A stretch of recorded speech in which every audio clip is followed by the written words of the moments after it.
beings have created on this planet was essentially first created in our minds.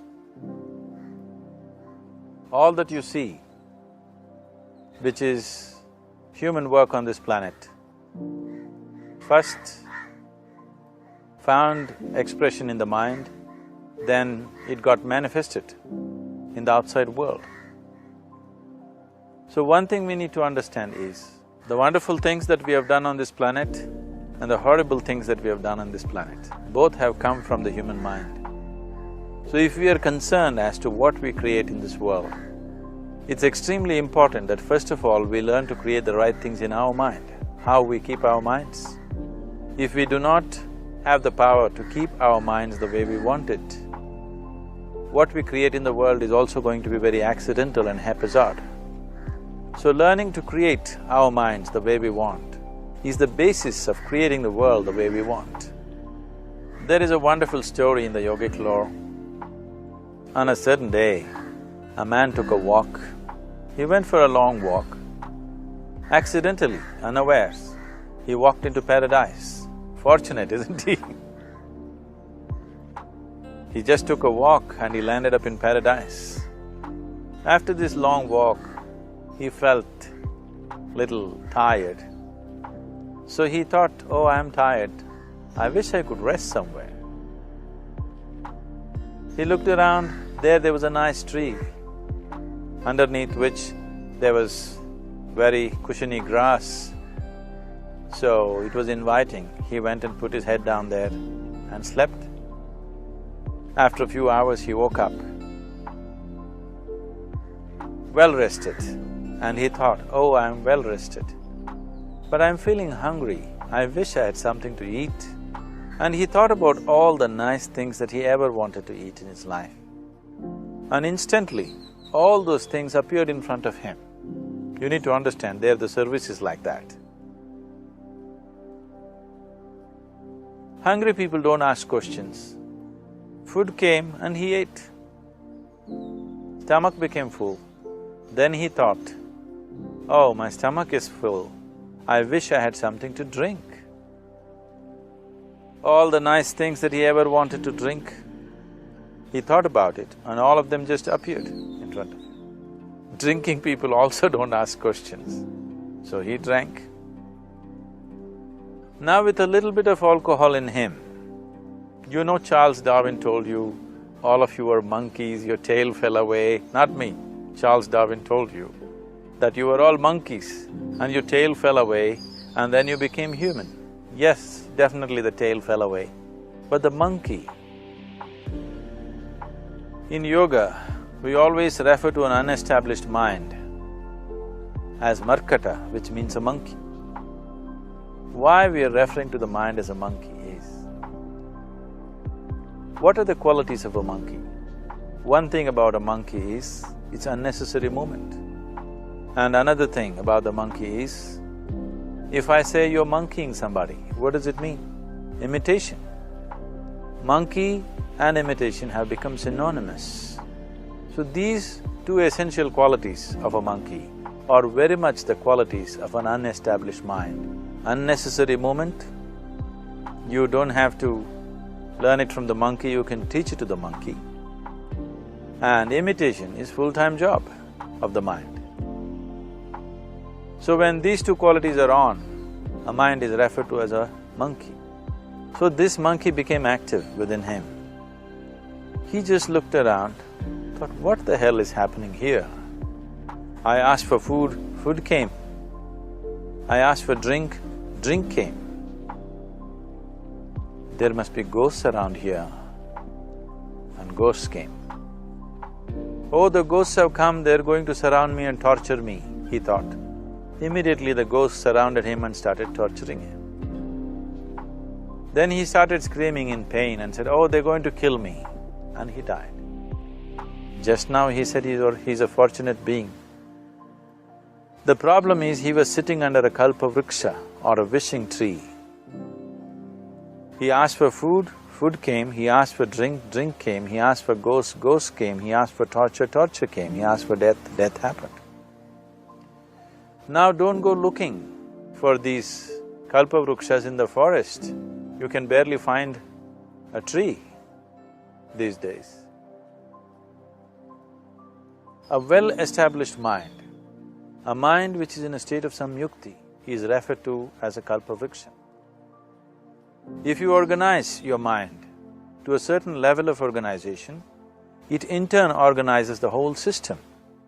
Your body, your emotion, your energies, everything gets organized in that direction. Once all these four dimensions of you, your physical body, your mind, your emotion and the fundamental life energies are organized in one direction. Once you're like this, anything that you wish happens without even lifting a little finger actually.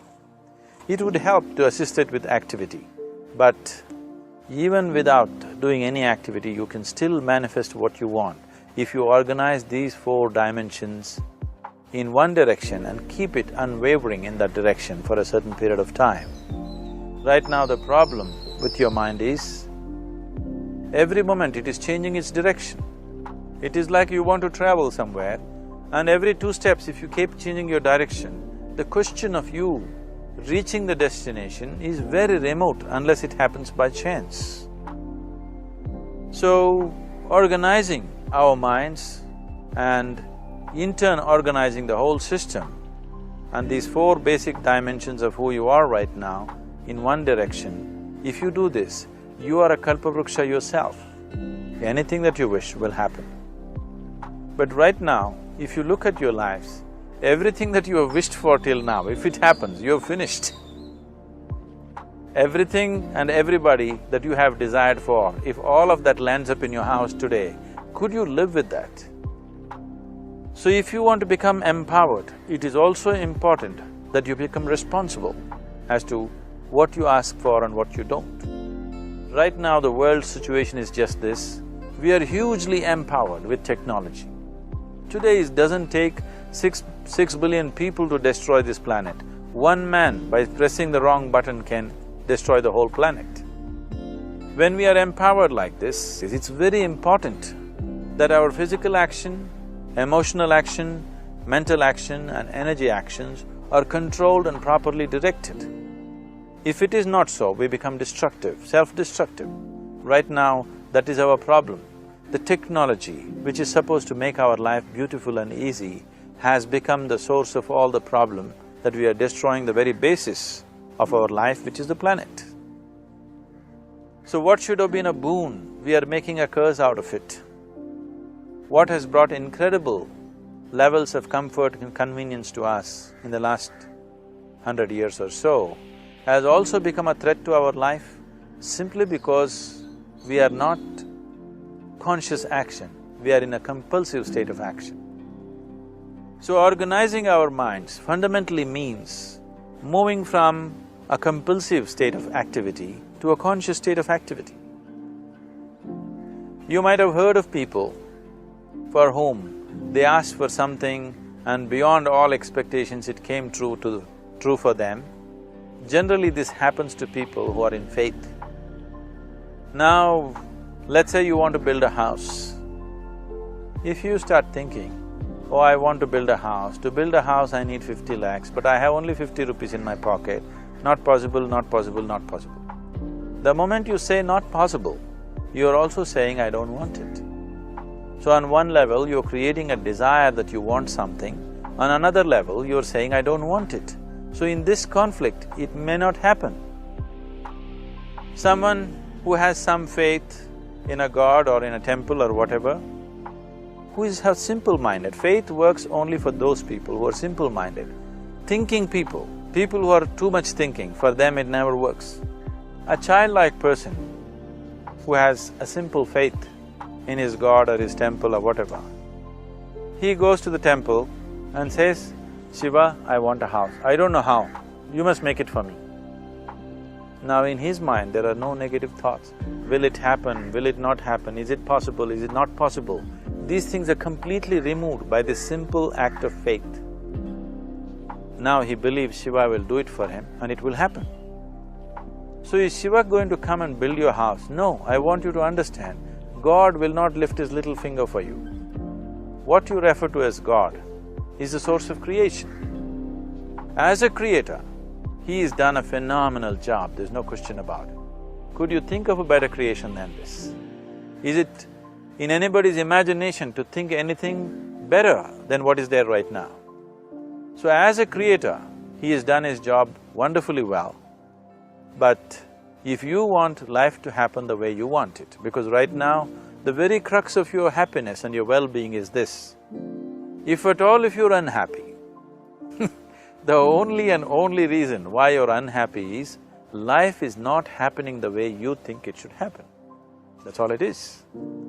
So if life is not happening the way you think it should happen, you're unhappy. If life happens the way you think it should happen, you are happy. It's as simple as that.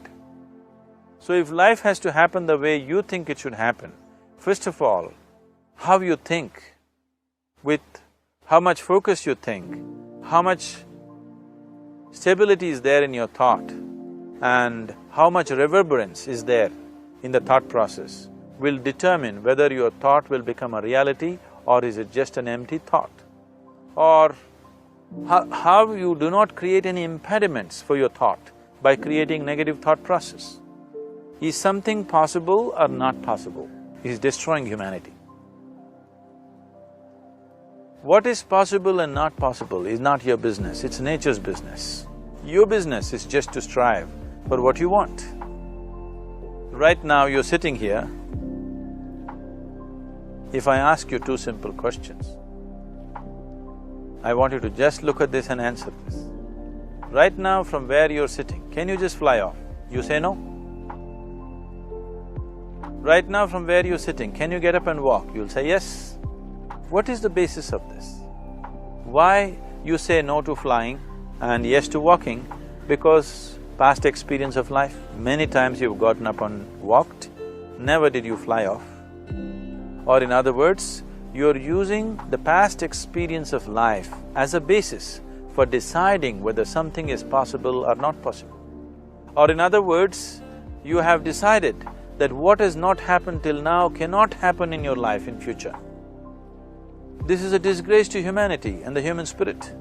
What has not happened till now on this planet can happen tomorrow. Human beings are capable of making it happen tomorrow. So what is possible and what is not possible is not your business. That is nature's business. Nature will decide that. You just see what is it that you really want and strive for that. And if your thought is created in a powerful way, without any negativity, without any negative thoughts bringing down the intensity of the thought process, it will definitely manifest. The whole existence today, modern science is proving, is just a reverberation of energy. It is a vibration. Similarly, your thought is also a vibration. If you generate a powerful thought and let it out, it will always manifest itself. So generally, people are using faith as a means to remove the negative thought.